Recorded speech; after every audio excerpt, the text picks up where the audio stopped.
आपल्याला मध्ये टाकला सुया तुझ्या घरामध्ये काय चोरी करायला आलं काय? काही डाकं टाकायला आले? तुझ्या घरी काही चोरी करत नाही, काही डाकं टाकत नाही. कोणा भाकरीचा कुटका देखील जात आहे? भाकरीचा कुटका पाहिलं, इकडचे तिकडचे लोक येतात आणि आपल्या मराठी माणसाला परेशान करतात.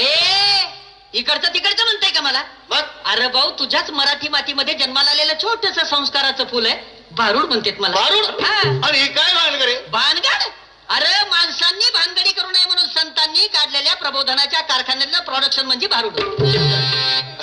देणं थोडं भाकर. भाकर घेतलं काय नाही? काय नाही? अरे नाही द्यायचं ते देऊ नको, पण मी काय म्हणतो ते ऐकून तर घेशील की नाही? कारण तू जर ऐकून घेतलं ना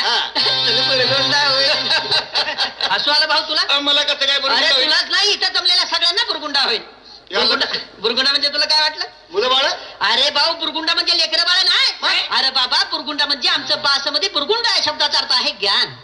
तुला ज्ञान होईल की 4 युगाने 10 अवतार आमच्याच नरध्यामध्ये असतात. तुझे आहे तुझं पाशी, परंतु तू जागा चुकलाशी. आणि तीच चुकलेली जागा दाखवण्यासाठी संतांनी ग्रंथांचं, भारुडांचं, वाङ्मयांचं निर्मिती केलेलं आहे. भाऊ मला सांग, एखाद्या वेळी ग्रंथ जुनं झालं, त्याचं दुसरं आवृत्ती काढतायत. भारूड जर फाटायला लागलं, त्याचं झेरॉक्स करून ठेवतायत. परंतु मला सांग भाऊ, ज्या ग्रंथांचा संस्कार करून देण्यासाठी या नरध्याची प्राप्ती आम्हाला परमात्माने करून दिली, या नरध्याचं झेरॉक्स मशीन झालं का रे भाऊ तयार? म्हणून म्हणतोय मी की तू जर माझं ऐकलं ना तर बुरगुंडा होईल वैयाचे, तुला बुरगुंडा होईल, बुरगुंडा होईल वैयाचे, तुला बुरगुंडा होईल, बुरगुंडा होईल वैयाचे, तुला बुरगुंडा होईल. अरे तुला बी होईल वया, मला बी होईल, तुला बी होईल वया, मला बी होईल. अरे तुला बी होईल वया, मला बी होईल, तुला बी होईल वया, मला बी होईल. असा बुरगुंडा होईल वैयाचे, तुला बुरगुंडा होईल, बुरगुंडा होईल वयाचे, तुला बुरगुंडा होईल, बुरगुंडा होईल वयाचे, तुला बुरगुंडा होईल. अनादी नवल झाले स्वानंद गुरुकुला सवे घेऊन याले, प्रेमाचा कुंकू बाळी लावले. काय झालं रे बाई? काय झालं का कुंकू विकायला आली काय? मग आता कुंकू नाही ऐकणार तर काय वाटतंय तुला? आमच्या माता बहिणी तू कुंकू लावत नाही. आमच्या या आया बहिणी आता कुंकू नाही लावत. नाही. काय लावते मग? जसा साडीचा रंग तसा टिकलीचा रंग. मग मॅचिंग म्हण ना. मॅचिंग जसं साडीचा रंग रंग तसा टिकलीचा रंग, याला मॅचिंग म्हणतात ना बा. पण खरं सांग भाऊ, या वरच्या रंगांचं मॅचिंग तर कधीही करता येईल, परंतु संसारामध्ये खरा आनंद, खरं सुख भोगायचं असेल तर नेचर मॅचिंग असावं असं नाही वाटत. नेचर मॅचिंग असेल तर या वरच्या रंगांना महत्व आहे. मी म्हणत नाही आहे माझं कुंकू लावून तुझं टिकली लावू नको, परंतु टिकलीच्या रूपानं सौभाग्याचं दान किती ठिकाणी वाटत फिरतं आमचं माऊली. अरे भाऊ, सकाळी उठलं, बाथरूम मध्ये गेलं, बाथरूमची भिंत सौभाग्यवती भव, बाहेर आलं, आरशा पुढे बसलं, आरसा सौभाग्यवती भव. मी म्हणत नाही आहे माझं कुंकू लाव, परंतु कुंकू लावण्याच्या पाठीमागं काहीतरी शास्त्रीय कारण. कुठं लावलं जाते कुंकू? कुंकू हे कपड्यावर लावलं जातं. अरे भाऊ, कपाळावरच लावलं जातंय, परंतु आग्नेय आणि ब्रह्मरंध्राच्या मधोमध्य पेट्युटरी ग्लँड आहे, ज्याच्यावरती कुंकू लावल्यामुळे आमच्या महिलेचं मानसिक संतुलन कायम राहतंय. कारण महिलेचा मेंदू अतिशय संवेदनाक्षम असतंय आणि महिला मेंदूच्या संवेदना कायम राखण्याचं रडारचं काम ते कुंकू करतंय. म्हणून म्हणता येईल कपाळावर कुंकू लाव, कारण कुंकू हे चिंचोका आणि हळदीपासून बनलेलं असतंय. एखाद्या वेळी इंचू चावला ना रे भाऊ, तर चिंचोका उगाळून लावून बघ, विंचवाचं झर उतरवण्याची ताकद त्या चिंचोक्यात आहे. मग खरं सांगाय, जर विंचवाचा झर उतरवण्याची ताकद त्या चिंचोक्यात आहे, तर त्याच चिंचोक्यापासून तयार झालेलं कुंकू जर तुझ्या कपाळावर लागलं तर तुझ्या डोक्यावरचं टेन्शन नाही का कमी होणार? बघ आई, बघ बघ, तुला कुंकू लावायचं सांगितल्याबरोबर पुरुषांनी टाळ्या वाजवायला सुरुवात केलं. पण पूर्वीच्या काळी आमच्या पुरुषांना बी शेंडी होतं ना रे भाऊ. आता हाय शेंडी काय सापडत नाही. आता नाही शेंडी. शेंडी शेंडी म्हणजे काय? शेंडी म्हणजे शेंडी म्हणजे लांब केस. हे भाऊ, शेंडी म्हणजे लांब केस नाही. अरे बाबा, शेंडी म्हणजे माणसाच्या मेंदूरूपी टीव्ही मध्ये सद्विचारांचं प्रक्षेपण करणारा अँटिना.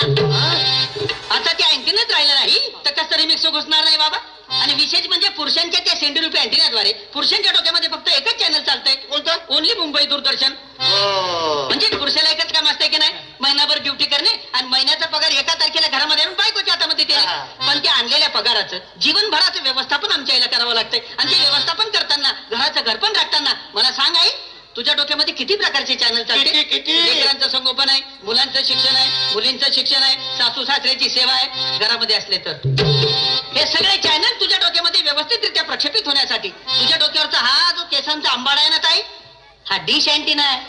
आता मला सांग, या डिश अँटिनाच्या काड्या जर ब्युटी पार्लर मध्ये जाऊन तू कमी केल्या तर तुझ्या मेंदुरूपी टीव्हीच्या पडद्यावर मुंग्या नाही काय ना बुरगुंडा होईल वैया ग, तुला बुरगुंडा होईल वैया ग, तुला बुरगुंडा होईल, बुरगुंडा होईल वैया ग, तुला बुरगुंडा होईल. चार युगाची काखे बोदळी दशावतार खेळ काय झालं तेव्हापासून घाण वास येते त्या पुतळीचा. खरंच वाच येतो. या पोतळीचा वास येते अरे भाऊ ही पोतळी नाही नाही. अरे ही पृथ्वी आहे हे रंगीत रंगीत तुकडे आहेत नाही अनेक प्रकारचे देश आहेत पण ही पृथ्वी आहे मला बी सोंग नको समजू हे तुम्ही आम्ही जे आहेत ना आजकालचा मानव ते मी आहे बरोबर. आणि तुमच्या प्रत्येकाच्या घरामध्ये ज्या लेकरांनी जन्म घेतला ते उद्याचं भवितव्य हे आहे.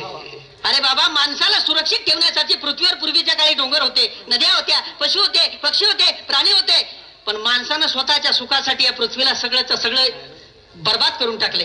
ती बर्बादी म्हणजेच माणसाची बर्बादी आहे. म्हणून तुला सांगताय आज तुझे काय कमवतोय ना ते याच्यासाठीच ना रे बाबा. याला चांगलं राहायला घर मिळावं याला चांगलं सुख मिळावं याच्यासाठीच ना. पण उद्या मला सांग तुझ्या स्वतःच्या आतताईपणामुळं जर या लेकराला उद्या शुद्ध हवा नाही मिळाली शुद्ध पाणी नाही मिळालं श्वास घ्यायला एक सुद्धा हवेचा कण नाही मिळाला मला सांग वारशामध्ये तू याला काय देणार आहे.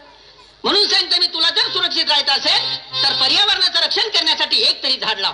ऐसा शकून सांगितला एका जनार्दनी आनंद झाला संती जय जयकार केला हा शकून कुरकुला पाहो तुला बुरगुंडा होईल वैया ग, तुला बुरगुंडा होईल, बुरगुंडा होईल वैया ग, तुला बुरगुंडा